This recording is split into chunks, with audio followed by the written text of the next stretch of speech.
સુરેન્દ્રનગર જિલ્લાના વેલાળા ગામે આમ આદમી પાર્ટી દ્વારા અન્નદાતા અનશનનો કાર્યક્રમ યોજાયો।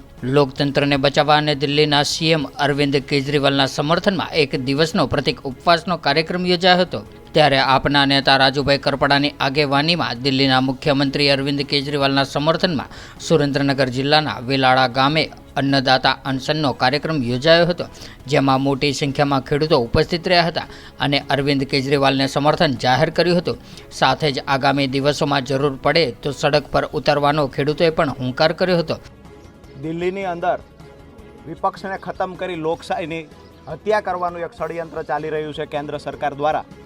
ત્યારે ખોટા કેસમાં દિલ્હીના મુખ્યમંત્રી અરવિંદ કેજરીવાલજીને ફસાવવામાં આવ્યા છે અને જેલમાં પૂરવામાં આવ્યા છે। ત્યારે આજે 7 તારીખે દેશની અંદર ઉપવાસ આંદોલનનો એક કાર્યક્રમ કરવામાં આવ્યો છે, પ્રતિક ઉપવાસનો, જેના સમર્થનમાં એટલે કે કેજરીવાલજીના સમર્થનમાં આજે ગુજરાતના સુરેન્દ્રનગર જિલ્લાના વેલાળા ગામે મોટી સંખ્યામાં ખેડૂતોએ એક કાર્યક્રમ નક્કી કરેલો કેજરીવાલજીના સમર્થનમાં કે અન્નદાતા અનશન એક દિવસના પ્રતિક ઉપવાસ કરવા માટે ચાલુ સિઝનમાં પણ ખેડૂતો મોટી સંખ્યામાં એકત્રિત થઈ કેજરીવાલજીને સમર્થન જાહેર કર્યું છે।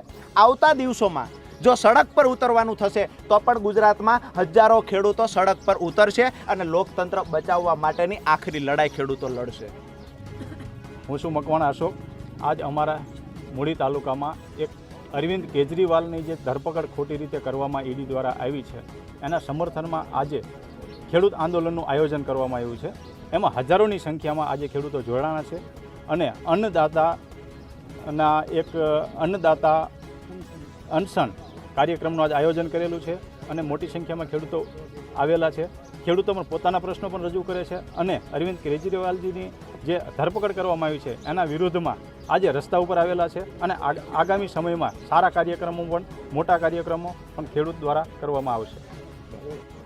અમારે આ સરકારશ્રીને એટલી વિનંતી છે કે અમે 15 વર્ષથી પાણીની માગણી કરી છે, ભાવની માગણી કરી છે, ટાઈમે પૂરતું ખાતર નથી મળતું, મળે તો ડુપ્લિકેટ ખાતર મળે છે અને અમે આનંદીબેને રજૂઆત કરી, પછી વિજયભાઈને રજૂઆત કરી, પણ હજી અમારા ગામમાં પાણીનો પ્રશ્ન અમારા તાલુકામાં હજી સોલ્વ થયો નથી અને પાણી આવે છે તો ખારું પાણી આવે છે, પીવાલાયક આવતું નથી, જેના હિસાબે અલગ અલગ ચામડીના પથરીના બધા રોગો થાય છે અને માણસોને બહુ મુશ્કેલી છે।